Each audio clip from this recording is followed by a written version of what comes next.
right. Welcome, everybody. Thank you so much for joining our tour of data documentation and resources presented by our very own Karina Larson. I'm super excited to introduce this session. This is an area that we didn't really have a lot of coverage for before Karina joined us at the University of Maine System. And it's just been such a wonderful experience to work with many of our data users across the University of Maine System to help build out all of these documentation resources. Karina has done an amazing job putting together so many different types of resources and finding the right folks to answer questions that we don't know the answers to. So I'm very pleased to have you all here today and very pleased to have had Karina join us for this important work at the University of Maine System. So I'll turn it over to you, Karina. Thank you. Yeah. So as Rachel said, when I started on this little endeavor, it's been about 4 years since then. And I was really lucky for 2 major reasons. First, my amazing supervisor, Rachel, right back at you. After years of her working in institutional research, she was there in the Wild West of our data and developed a really clear, precise vision for the kind of team and resources that were needed for data users, like she was. Her vision became the DARTS team, of which documentation was a critical part, and for which I was lucky enough to be chosen and to be responsible. And the second part where I was very lucky is that I had no idea the depth and breadth of what I was getting into and what I was being asked to do. None. But I did know that I had to start somewhere. And just like re-implementing our student information system with the Repaving Main Street project, with consistent effort over time, things get done. And the longer we work, the more we have to show for it. So today, I'm going to take you all on a tour of what we created together. And I do mean we, and I do mean together. I don't know if there are any of you on this call who have not contributed something to this information. And when I started, I knew nothing about data, institutional data. I worked on my own for my own business for 20 years. So it was all a learning process. So let's start on my campus, which it's the best place to start where you're not sure where to find what you're looking for. Click to expand the UMS quick links and select the data users resources. This will bring you, oh, seriously?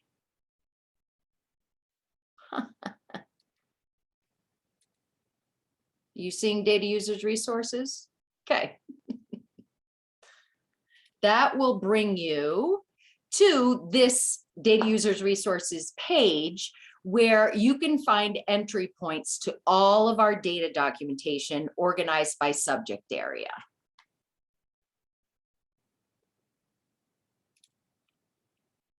All of us access our institutional data in a variety of ways for a multitude of different reasons. Users at all levels can benefit from this collection of data resources, which were created and assembled with you, our expert data stewards. So whether you're brand new to the UMS or to our data, or if you're familiar with our data and using it in your everyday work, we have resources for you. This website is your gateway to all of this data information, training, and documentation.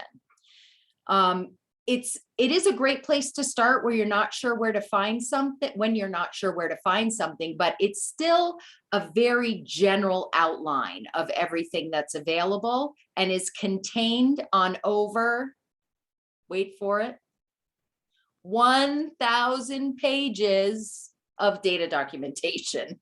So This, like I said, is a very broad outline of what you'll find in our information. So it's really handy for you to remember to bookmark your favorite pages or sections so that you can keep them on hand for your reference. If you're new to the UMS and to our institutional data, you'll want to start with the left topmost link to our introductory video, which outlines institutional data use best practices. And over here, moving to the right, the next link will bring you information on how to acquire access to our databases. Either for your business purposes, as well as resources outlining your responsibilities as a UMS data user. So depending on the database you need access to, that's the information you can find there. The third link takes you to descriptions of our data tools, and that will further link out to relevant training. And since we've been talking about Power BI during Data Week, let's click on this Power BI link and see what we have there. Many of you are now making forays into the world of Power BI, and this particular page is a great place to start because there's information here depending on your what your ability or your access is with Power BI, what you need to do with Power BI. You can find those resources there. And I'm going to stop here and just give a couple of little tips about Confluence. So if you notice, even we're going from page to page, all of these pages are located in very different websites. But that doesn't matter so much as long as you know how to get somewhere or where to get back to the page that brings you everywhere. But what you want to know is if you were in a Confluence branded page, that is the system that was used to create the website, you'll need to right click to open a link in a new tab. Or if you go somewhere, just keep using the back browser button in order to return to where you were. Additionally, you get this sidebar, and some people can find that very distracting. So a good thing to remember is these little carrots here will collapse the sidebar so that doesn't, if you click on it, so that looks more like a regular web page and maybe isn't as confusing to you. Personally, since I am in these pages all the time, I use this page tree quite a bit to get to where I'm going. Let's see if we click on the consumer page. One thing we're always doing, all of this information is constantly being updated and added to. So we have some information for exploring Power BI reports, which started out looking like this, and we are creating a new page based on user input that is called Anatomy of a Power BI Report. So it has a little bit more graphic detail. This is for consumers, so it's the very entry-level viewers of Power BI reports, and this is information that they will need to know. This page is not finished yet, so but that's just an example of how we're always working to make things better. And I am getting information now from people who are using Power BI with their end users and saying, you know what, we need this. So anytime you come across something and say, you know, this is great, but we need more, just let me know, because we can always work on that. The fourth link is our data request form. And this is a very handy and really underutilized form that we have created. And if you are an end user or anybody who needs data for something, reading this first page will really give you a great idea as to whether it's something that's already out there that you can find, that we've got links to, or if it's something that you need to request from us. And if you put in a request and we know where it belongs, if it doesn't belong strictly to darts, we can always forward that information as well as we track all of these, any requests that come in here. It also is great for us, for anybody who creates reports for someone, to send them, ask them to fill this form out, because it reduces the back and forth in email where you think you know what they want and you give it to them and that wasn't really what they want, because they don't know the language or the questions that need to be answered. So this is a great form for that. On the next row, we have 3 links that take you to more of our ever increasing data documentation. Each of the 3 sites is unique in content, but they reference one another frequently, linking back and forth to tell a more holistic version, a more holistic story of our data. And this first link is a direct link to the UMS Data Dictionary powered by Data Cookbook. All you have to do is click on that and you will activate your account. There are over 500 users in our Data Cookbook right now. So it's a great tool. I have this little widget here activated that shows the top 10 definitions by view. Can you all see that top definition? 352 views on the definition for Main Street, a term which we bandy about with no regard to whether or not people know what it is. It's something that is just such a part of the culture that we all know what it is, but we don't realize how many people don't know what it is. And I remember that. The reason why that's in there is because when I started, I'm like, what the heck is this Main Street thing everybody's talking about? So that was another advantage I had, not knowing anything. The dictionary is a pretty direct reflection on my learning process. So let's see, let's do, I'm going to click on the definitions tab, and that'll just bring us to the page that shows all of the definitions. And if you see here, it shows 197 active definitions. We actually have 354 total definitions in there, but the way we've arranged it is to nest definitions together. So for instance, if you clicked on credit hour, you're going to get all of those credit hour fields that are part of credit hour defined underneath that one heading. So for this website that you're seeing here, we've broken it out into all of the different, all of the individual definitions that we've added by year. Where was I? There. Okay. So this also, this definitions tab is really the best place to perform a search, because not only does this search bar work well, but you can sort and filter by different options that are available there. I'm going to stick with our Power BI theme. And as you can see, you've got 8 results there. 4 of them have Power BI right in the title. 4 of them do not. What that means is that the definition is down in the actual definition somewhere. It's somewhere in there.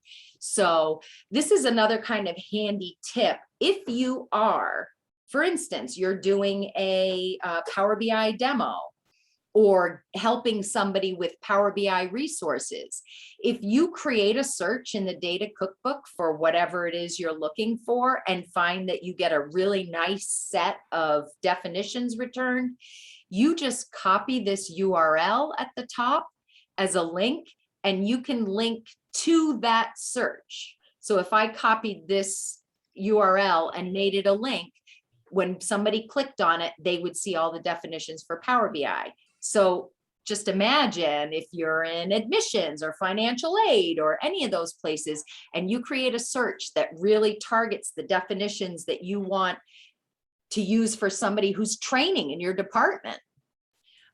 You can easily do that just by creating a search and then copying that URL. I'm going to click on this one. You might know what SQR is, but did you know that it means structured query report? I sure didn't until I looked it up, because again, I went, what the heck is it SQR? Well, it turns out that it is not only a type of report, but it's a language. So in this is a sample of a definition. All the definitions that we've collected collaboratively and gotten input on. And they begin with this functional, easy to understand description. We try to make it as English language easy as possible so that people will understand what it is.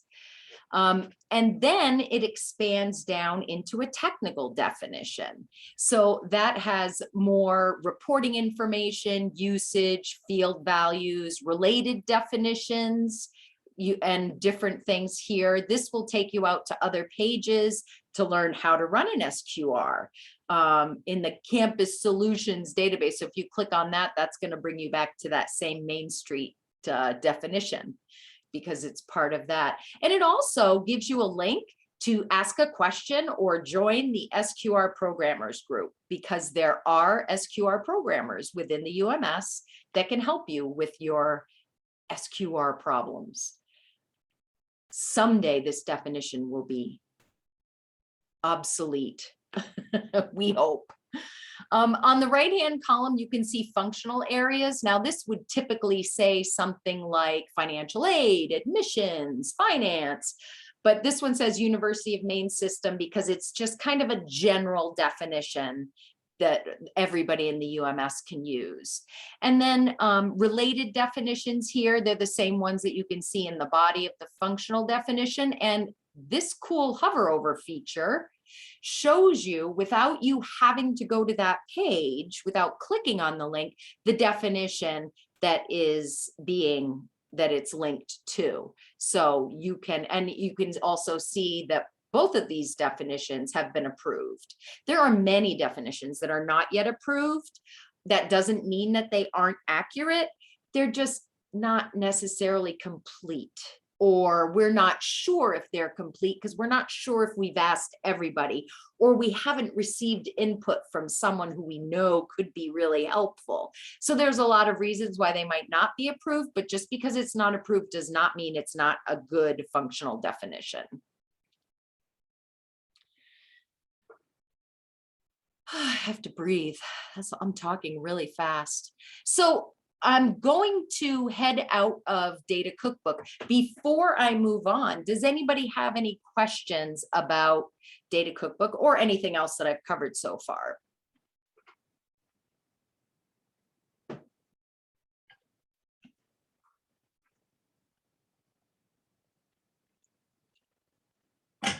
Excellent. I'm going to keep blathering on. All right. So back on our data resources page, the good thing about this is that because it's on maine.edu, it stays open and the links go out. So if you have this open and you're working from it, you can always easily go back to this resources page. So now this is the DARTS data website for all of our data documentation, and it contains more in-depth data, including over 750 pages of data reports, tables, usage, and training, some of which you've already seen because we've gotten there through other means. I'm going to start with the index of reports and show you that here they are divided by functional area. On this website, you will find that most things are that the functional area is the lowest common denominator for organizing this. So it's helpful if you know what you need. If you know you need financial aid stuff, you can click on financial aid reports. We're going to click on enrollment, including census reports. Look at all these reports. A lot of reports. I'm going to choose one of the census reports, which is the IPEDS fall enrollment report.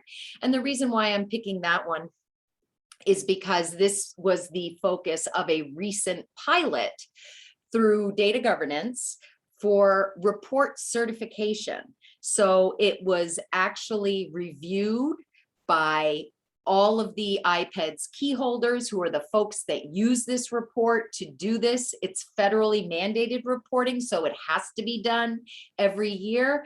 And they all checked it and then had data folks from IT make adjustments. The report was then recreated or created from an SQR into PowerBI. So this is just a really good example of a report and of processes that are going on in the UMS in data governance. So every report page will look pretty much the same. You will have a report purpose, a location, the name, the report type, as I said, Power BI, and then this has pages. So there are 4 pages on this Power BI report, and I'm going to click on that image so you can see it a little better. And I think you can, yep, you can make it bigger here. So you can see the gender, first time transference. So those are the types of fields, the things that are on that first page of that report. Just X out to get back to the report. The data source, this is what you would see on the, is also on the DARTS homepage as the UMS index of reporting tables. So these are all the tables that feed this report, and we'll get back to that in a second. And this report, because so much work was done on it, all of that the details were documented here. So it's pretty amazing to look at, you know, ethnicity comes from the ethnic group discussor field, and this is the sort order that's important to know for that field. There's all kinds of categories and different calculations that are part of that report and those fields. And this, you know, if you just need to know, oh, this is an IPEDS report, that's fine. But if you need to know more information, anywhere you are in this website, just keep drilling down and you can find more and more in-depth data. So for instance, let's click on the one of the tables here, the UM student census view. And these, very much like the reports, are all set up similarly. They might have a description at the top.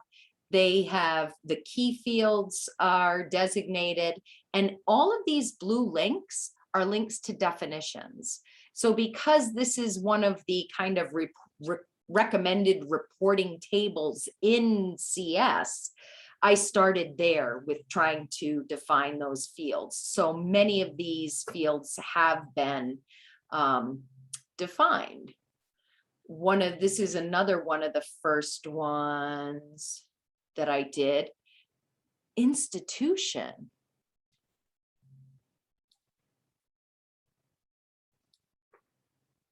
So this will take us back to the data cookbook, right? Because that's where all our definitions are.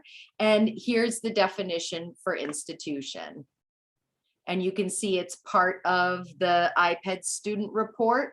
As we move forward with data cookbook, there will be these what are called specifications will be added here so that you can see more detail about the report. But this was one of the first things I ran into. I still have the little printout of this stuck to the bottom of my computer because I still forget which one's which sometimes, and it's so much easier. So yes, It's my little cheat sheet. I'm going to hit the back browser button. And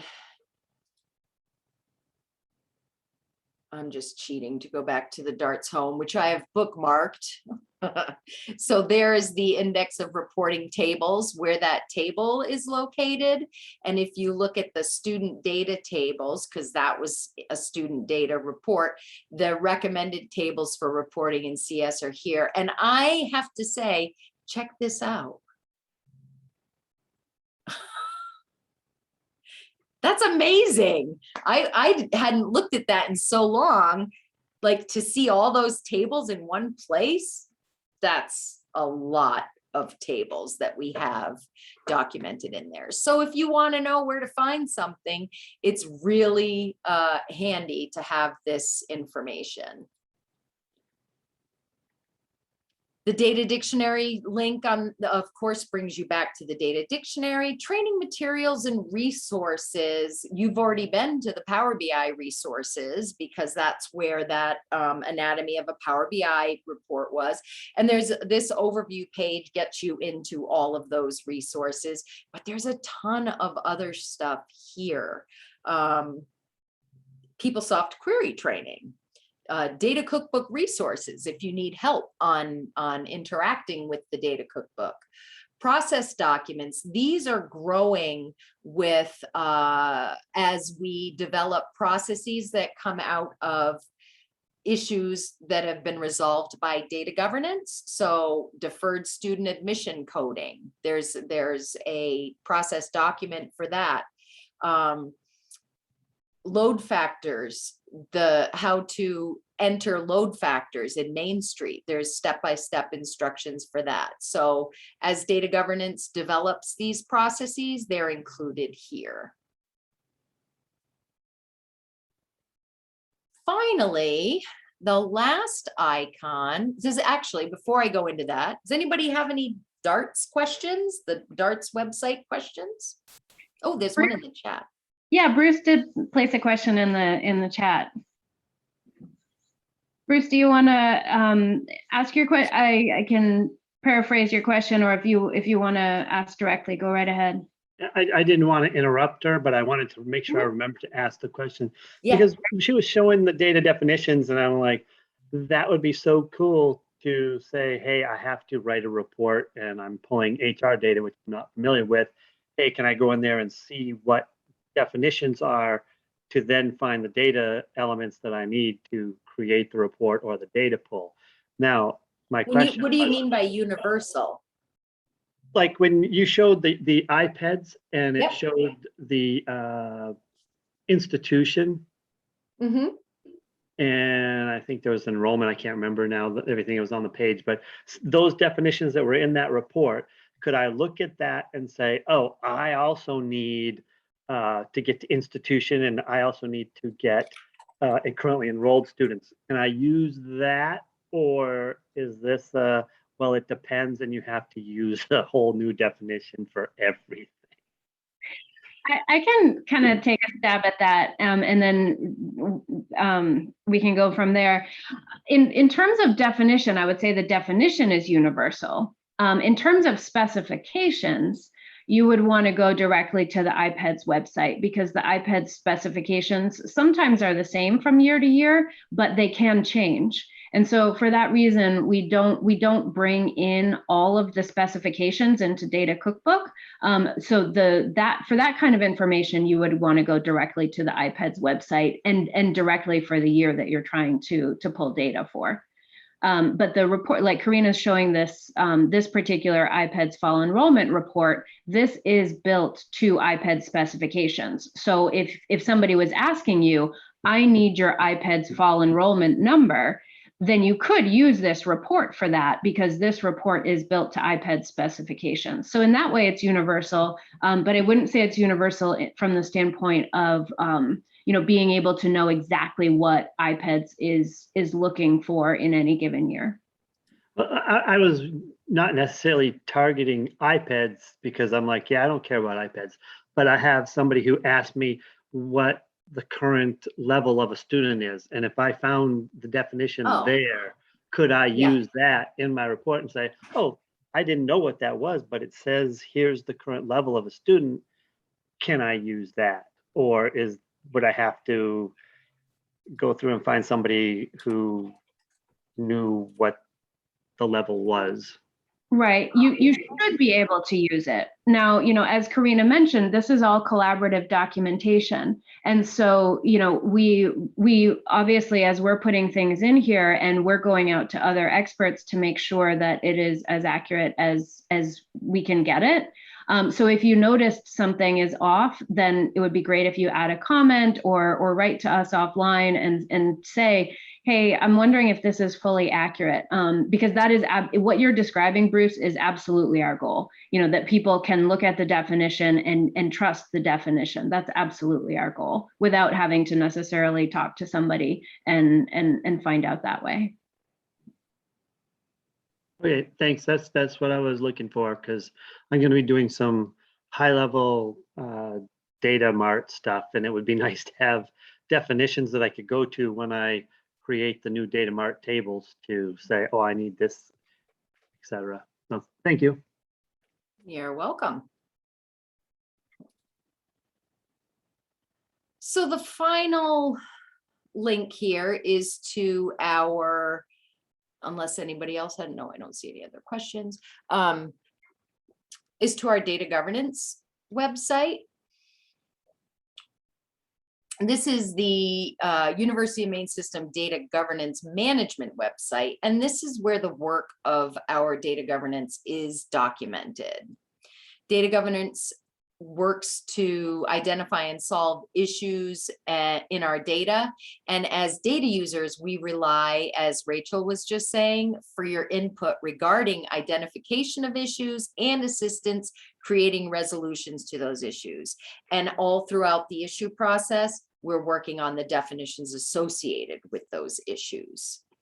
So you can see what data governance has been working on, or access information to support your data governance participation, all right here on this website. Of course, this first one brings you right back to the DARTS website. As I said, I really interlink things frequently.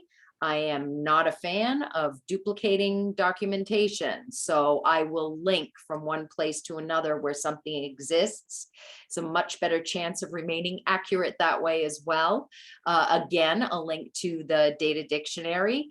And here we have a link to our data governance issue process page, which shows the different issues under different functional areas. Once again, you can see that theme, overarching theme for a lot of our sites. And this worksheet, data governance project overview, is a sheet that contains all of our data governance projects. It does take a little time to load because it's pulling from our master Google sheet that we use to update. But you can see here on the left, this instructor degrees is a brand new project. We don't even have a page for it yet. But as that moves along, we will be creating a page for it that will look like all of the other pages here for every one of our projects. And you can see here that whether or not it's active and the percentage complete of the issue. So if I click on our race and ethnicity coding, this is basically what a page will look like. When you click on it, you'll see the status, the work group members, you'll get a summary. So if you're curious about something, if it's being worked on, or you see something in the list and don't know what it means, it's really hard sometimes to make a title for an issue that is very concise and means what you want it to. You can just read the summary and get all the information that you need from that. And if you scroll down, well, on the right-hand side, you get the related definitions that are related to that issue. You get a link to the work group folder. That's by permission. There's another link to that out on the main page. Every work group has its own folder in the data governance drive where they collect all of their resources. So any research or anything that's done in their data governance work is collected in that folder. Meeting notes are kept there, all of that. The issue proposal will be linked here as soon as it's approved by the Data Governance Council. So you can see on our issue progress that it's been through these steps. We actually brought it to a data governance forum for a report forum, proposal forum for approval and for feedback before it goes to the Data Governance Council for final approval. So we'll, there are a couple of items that came out of that I'm going to look into, and then we will see if it gets approved by the Data Governance Council. And then there are further steps that we, this is how we keep track of all of our documentation and keep the projects moving on from step to step.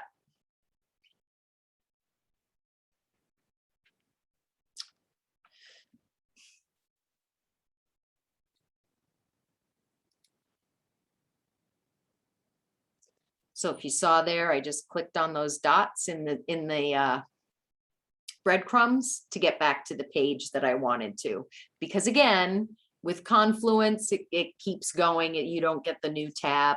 So that's another easy way to navigate yourself around. I'm going to bring you to this site in a little bit. We have a data governance site on maine.edu for front-facing people to see when they're in, maine.edu. And I told you about the drive.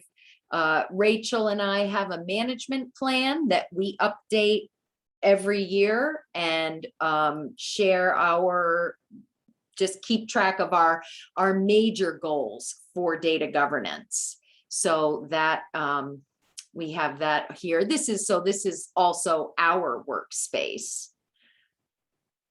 This link right here is really helpful if you're new to data governance, because it gives you some of the really basic and foundational information about data governance, the formation of data governance, and the way that data governance works. It also gives you some of the communication items that we do, like our talking points that we send out to leadership in order to keep them apprised of what's going on and talking about data governance. You can find out who's on the work groups and what the committees are. There's some onboarding information, and this page is actually sample resources for all of the outreach that we do. We present on different data topics at different forums nationally, I guess. I'm going to, let's see, go back. And this one's my favorite. So we have a YouTube channel for data governance. And this recording will go there so that we can share it with everybody else who is who wants to find out about this after we're finished here. And we have it divided into two sections. We have data governance videos as well as data best practices. This one here, I'm really proud of, preventing duplicate IDs. This was the result of a data governance initiative and shows people and will be released system-wide to end users to try to help them decrease the creation of duplicate IDs in Main Street. So one student or one employee with two IDs, which can cause all kinds of problems. So that one, that's great. So there are all kinds here. Unfortunately, none of them have gone viral yet. I can't imagine why, but I'm waiting for that video that's just gonna, take off. And finally, about, well, not really finally on that page, there's so much. The about us, this is UMS Data Governance. Rachel and I are the core team, I guess, for data governance, and we are out there trying to recruit people for our issue resolutions all the time. As many of you here know, you've been a part of many of these initiatives, little issue resolutions. And here you can also find some of the same links. And I'm going to take you to the public website, which was also linked on the previous page, so that you can see this is what people see when they go to maine.edu. And it's just a very basic outline. You can see some of the charter roles and responsibilities and those things. We make a really concerted effort to make things accessible. So this is the text description for this infographic. You can click to view any of our annual reports, or below that button, you could see there is a text-only version for those who require that right here. We do have the same, like what you saw on our management issue progress sheet, progress with the issues in progress and the issues completed, and success stories about data governance, contact information, and another page of general data governance resources, the first one of which brings us right back to where we started. So again, I really try to get everything linked together as much as possible. So I would encourage you not to worry too much about where you are. Just try to think about the category. And if you start on this page, it should be able to help you narrow down where to find that information. And if you don't even know where to begin, just email me, chat me. I'm here. I typically know where things are because I put them there.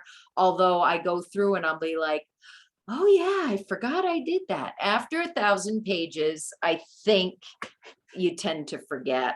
Well, maybe that's just me, but it was a lot of pages. Does anybody have any more questions on this? Or is there something that I breezed by that you would like to see again?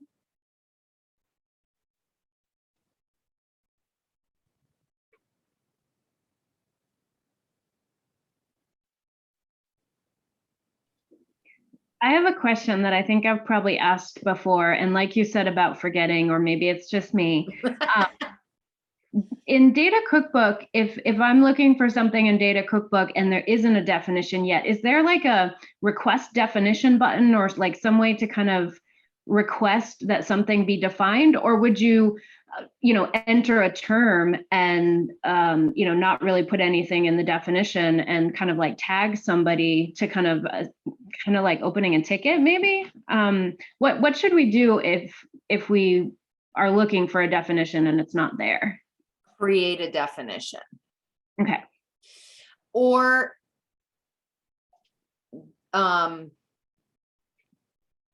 there's a help button here, and you can, nope, that takes us to the old data dictionary. Yeah, but there's a help button there too. Yeah, I would just say the best thing to do is to put in a definition, because all of the definitions come to me, and nothing gets published without collaboration and review and all of that. And you could even create so if I click to create a definition, you could just say, I need, oops, I need a definition for this, whatever it is. And go ahead and save it. And you do have to pick a functional area. It's going to be required, but it's just click save and that will go into the workflow and Rachel and I will get it.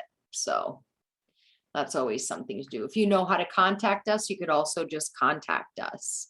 Once you have your name in the data cookbook, oh, I didn't show you that. I was going to show you.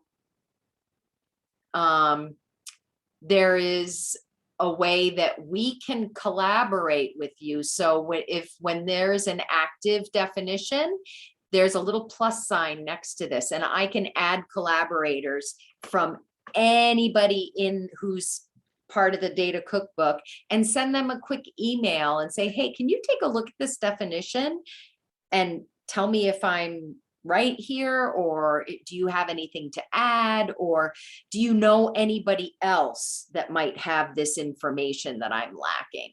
So just being part of the data cookbook would be helpful if we know what your expertise is.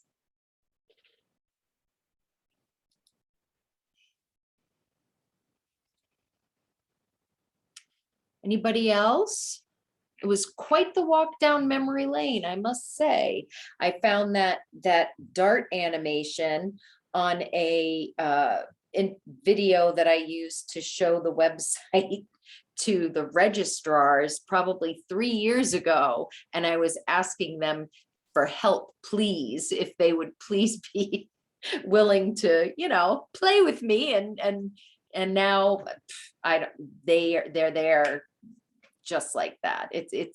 I think people are finding value in it and realizing that they get value out of the work that they're putting in. And it's hard work. It's not work that people have time to do on their own, but that's what I'm doing. So if you have ideas, just let me know. Yeah, certainly as the documentation, as the amount of things that are documented grows, the documentation becomes more and more valuable, both within Data Cookbook and beyond. Any other questions? Is this only for Main Street data, or are you open to other things like PaperCut and Metro and Salesforce and fill in the blank? We only have information for institutional data, for Main Street data, and we have some stewardship resources for research data, but no other definitions. It has been our goal at some point to be able to add other data systems. So if there's something that would be helpful, we definitely would like to hear about it.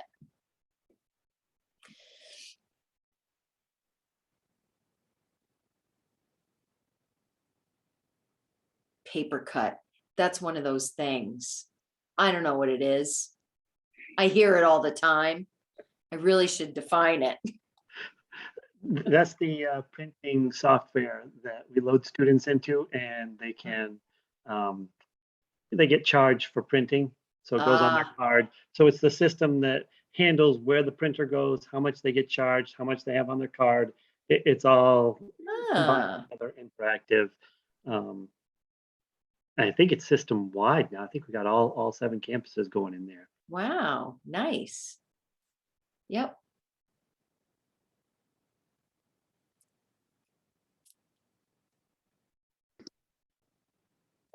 Well, thank you very much, everybody, for attending. I'm sorry, Rachel, go ahead. No, I was just going to say something very similar. Thank everybody for attending, as Karina said, and also thank you, Karina, not only for sharing all of this here with us today, but also for coordinating all of this. It is a ton of work, so thank you. All right, everybody. Well, you get 9 minutes back for your day.